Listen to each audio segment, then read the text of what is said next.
All right, Brian, I want to talk to you about horse racing and weather because they're so intertwined, and we have a big race coming up this weekend, Preakness.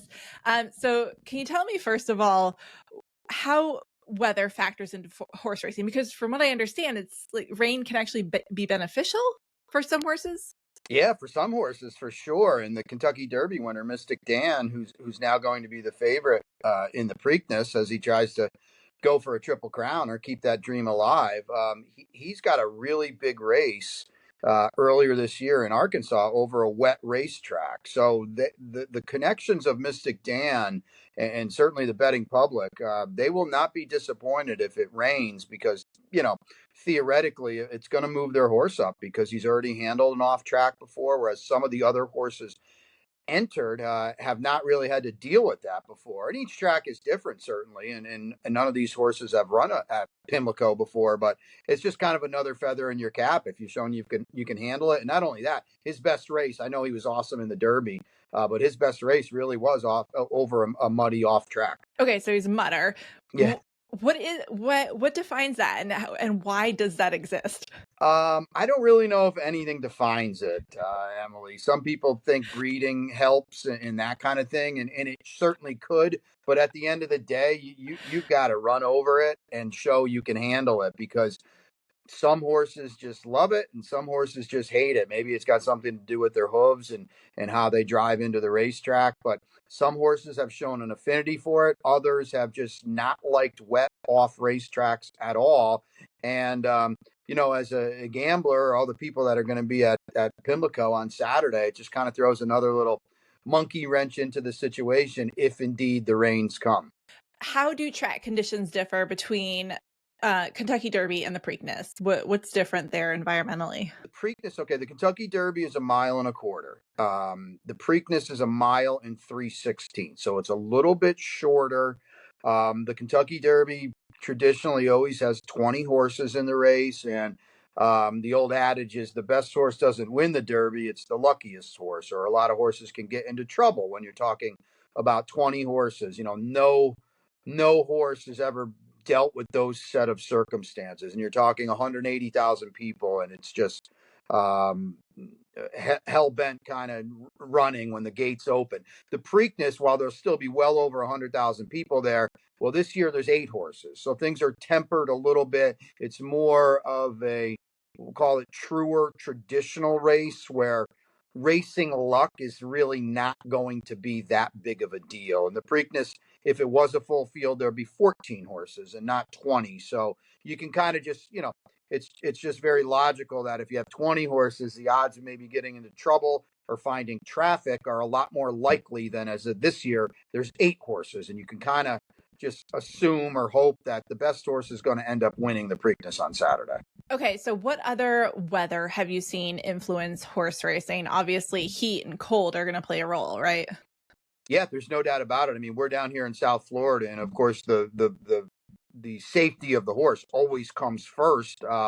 There's been a day or two where it's just too hot to run, so heat can have an effect on certain horses. Maybe they just don't like it. Some of them are like the cooler weather. So you hear a lot of people, the trainers, say they took their horse up to Saratoga, and he or she really blossomed because the weather can be cooler up there. And sometimes we hear it all the time about horses in South Florida. The weather's not crazy hot during the winter, but some horses, they just don't acclimate as well as others. So it's just another thing that can kind of be taken into account. Luckily, on Saturday, Preakness Day, the weather does not look overly hot or crazy. So that shouldn't be an issue at all. And of course, like I said, the safety of the racehorse is always at the top of any list regardless. So I don't really foresee that being any kind of factor this weekend. What weather would it take to cancel or delay the race? Because I know they'll still run in the rain, right?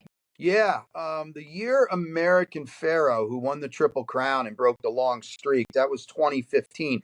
The year he won the Preakness, I do believe there was a little bit of a weather delay that year. I'm not sure if it was for lightning. The rains were hellacious, and a lot of times you'll see it down here because you know South Florida, and you said you've got family and things that go through South Florida.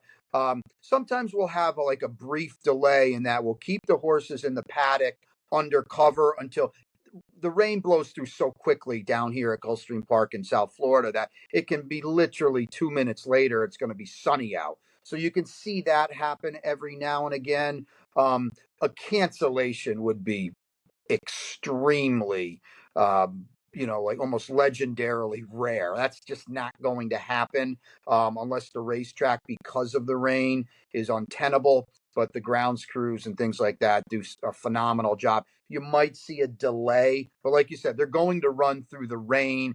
If there's a safety issue, weather meaning lightning or things like that, yeah, then you're going to have a pause. Tell me about how you come up with the odds and how weather factors into that. Do you consult with meteorologists at all? No, I can't. It's just too far out, and as you know, as this is your profession, it can just change overnight. So I can't take that into account. We had a reception for the draw and the morning and the odds on Monday night. So I made the odds for this race as the morning line maker at Pimlico on Monday night. So there's just nothing I can do.